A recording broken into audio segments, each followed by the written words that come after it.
कोणा मुखे ऐसे ऐके ना मात, कानावर शब्द पण चाल तुझं पंढरीनाथ बोलावं तो. चल तुला भगवंत बोलतात, मग मी तापाची पर्वा करणार नाही. शरीर असमर्थ झालं हे सांगणार. देवानी बोलवलं ना सगळा ताप निघून जाईल. जे असमर्थपणा आलेला आहे तो सगळा निघून जाईल. काय शब्द आहेत महाराज, 66 अभंग आहे. तुम्हाला थोड्या वेळात तरी मी काय सांगणार. फक्त तुकोबारायांचा भाव प्रकट करतोय. एक एक अभंग आहेत. जगद्गुरु तुकोबाराय म्हणतात, पंढरपूरला वारी मोठी आहे. अनेक संत महंत पंढरपूरला येतात. एवढ्या लोकात माझी आठवण येईल का देवाला? काय विचार काय. आणि तुकोबारायांचा शब्द पहा, देवाला अनेक पोरं मुली येतो, मज ते माहेर अनेक नाही. बापाला जरी अनेक मुली असल्या तरी मला एकच बाप आहेत, मला दुसरं माहेर नाहीत. म्हणून देव जरी यात्रेत गुरफटला मला विसरून नाही चालणार. मज ते माहेर जगद्गुरु तुकोबाराय म्हणतात अनेक नाहीत. रागही येतो प्रेमामध्ये. जगद्गुरु तुकोबाराय भलतं सलतं तुकोबारायला बोलतात आणि पुन्हा समजून सांगतात, अरे खूप वाईट बोललो मी भगवंताला. वाईट बोलल्यानंतर रागवेल तर ना. मराठी कळली का तुम्हाला? ही भाव शब्दाचा अर्थ आहे. कोपोनिया काय देईल उत्तर. रागवून का होईना बोलेल ना माझ्याबरोबर. ठीक आहे, रागवलं असेल पण गप्प बसणं हे दुःखदायी आहे. हृदय तोडणारं आहेत, रागवू दे. रागवून का होईना माझ्याशी तो बोलेल. काय तुकोबारायांचे शब्द, कोपोनिया काय देईल उत्तर. मी त्या उत्तराच्या प्रतीक्षेमध्ये आहेत. रागवू द्या. प्रेमामध्ये रागवणं वाईट नाही आहे. उलट ज्ञानोबाराय म्हणतात, रागवलं तर प्रेम डबल होतं. रोसे प्रेम दुनवटे पढये ते याचेनी. हा शब्द विसरू नका. आवडणाऱ्या माणसाने रागवलं तरच प्रेम डबल होतं, नाही तर असलेलं नष्ट होतं. मग कुणी कुणावर रागवू नका. त्यात तुकोबारायांनी सांगितले रागवायला. इतका लांब अर्थ नेऊ नका आमचा. पढये ते याचेनी. आवडत्या माणसाने जर रागवलं, कोपोनिया काय देईल उत्तर. रोज चित्ताची तळमळ आहे महाराज, रोज अभिव्यक्त करतात. जगद्गुरु तुकोबाराय म्हणतात, बोटावर दिवस मोजतोय. माझे वारकरी गेले असतील, माझा निरोप देवाला सांगितला असेल, तुकोबाराय आजारी पडलेले आहेत सांगितलं असेल रोज. आणि आता माझे वारकरी द्वादशी सोडून पुन्हा आपल्या परतीच्या प्रवासाला निघाले असतील. हा भाव आहे. इथं ज्ञान नाही आहेत, हृदय सक्रिय आहेत. इथं मेंदू लावायचा नाही आहेत, मेंदू लावणारचा विषय संपलेला आहे. भाव सक्रिय करायचे आहेत, हृदय सक्रिय करायचे आहेत. आणि एक एक दिवस हा मुक्काम संपला असेल, तो मुक्काम संपला असेल, तो मुक्काम संपला असेल, असं करत करत मुलाची आई जशी वाट पाहते, आतुरलेले डोळे असतात. ते डोळ्यांना सुद्धा ज्ञानोबारायचे उपमा वेगळ्या वेगळ्या असतात. वाटुली पाहता शिनले डोळुले. डोळे नाही तर हे डोळे फार वासनामय असतात. तर डोळुले जे असतात ना ते प्रेममय असतात. आई आपल्या मुलाकडे पाहत असताना असे वटारून पाहत नाही, बारीक करून डोळे पाहते. किती निरीक्षण असेल संतांचं बघा तुम्ही. एकदम बारीक डोळे करते आणि निरीक्षण करते त्याच्याकडे. आणि जर कोणी एखादं न आवडतं असेल तर मग डोळे मोठे होतात. पाहिलेत ना तुम्ही? मी तुमच्याबद्दल नाही बोलत. वाटुली पाहता शिनेले डोळुले. छोटे छोटे डोळे, प्रेमाने ओथंबलेले, पाण्याने भरलेले डोळे. आणि जसे पंढरपूरहून वारकरी येतात, एक एक शब्द आहे हो. भागली ती देवा माझा नमस्कार घ्यावा. तुम्ही माझ्या माहेरून आलात, पंढरपूरवरून आलात, माझा नमस्कार घ्यावा. बसतात खाली आणि त्यांना विचारतात, का हो भगवंतानी माझी आठवण काढली होती का? एवढी एकच गोष्ट आहे. प्रेमाला काहीच लागत नाही, माझी आठवण काढली होती का? हेच जीवन आहे. देवाने विचारलं होतं का की सगळे आले पण तुकोबाराय आले नाहीत? तो जो वारकरी होता ना तो खानदानी होता महाराज. त्यांनी देवाचा निरोप सांगितला. एक शब्द आला, तो शब्द ऐकल्याबरोबर त्याच पत्रिकेतला अभंग आहे, अमूप जोडिल्या सुखाची राशी.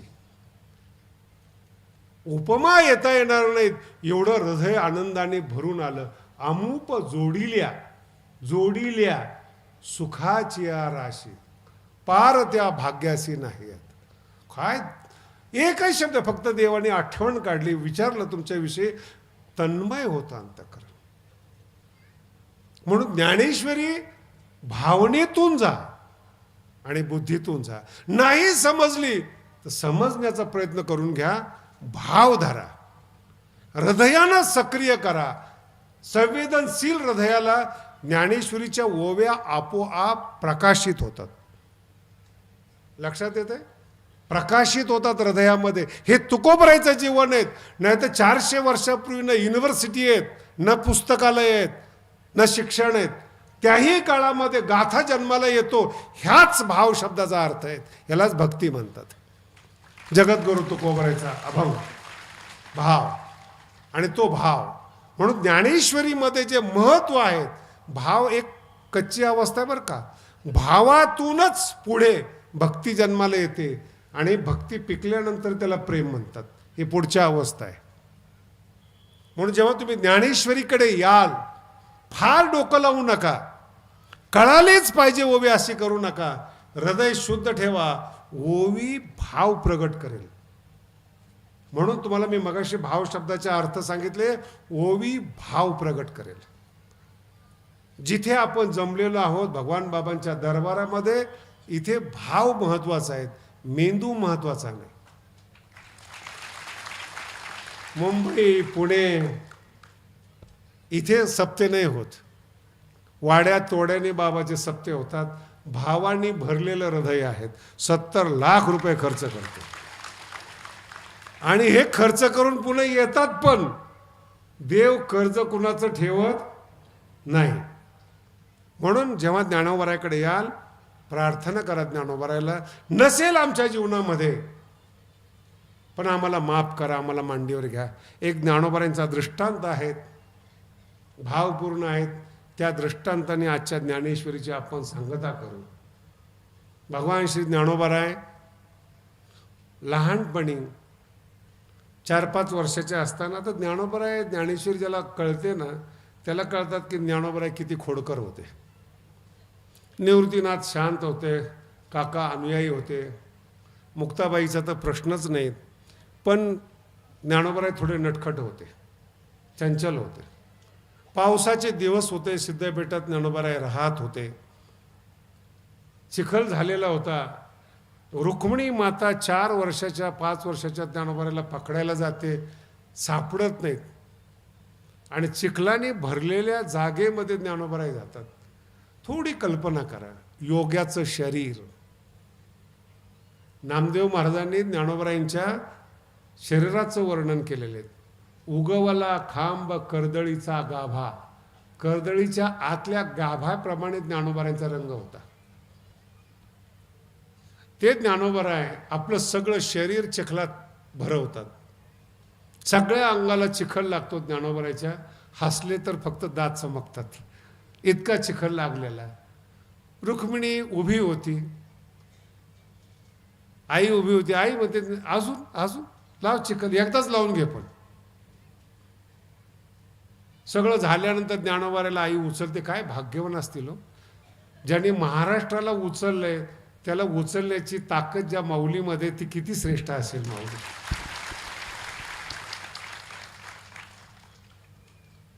उचललं, इंद्रायणीमध्ये नेलं, स्वच्छ धुतलं माऊलीला, अंगाचा सगळा चिखल काढला, मांडीवर बसवलं आणि एक एक घास ज्ञानोबरायला भरवला तिने. एक एक घास.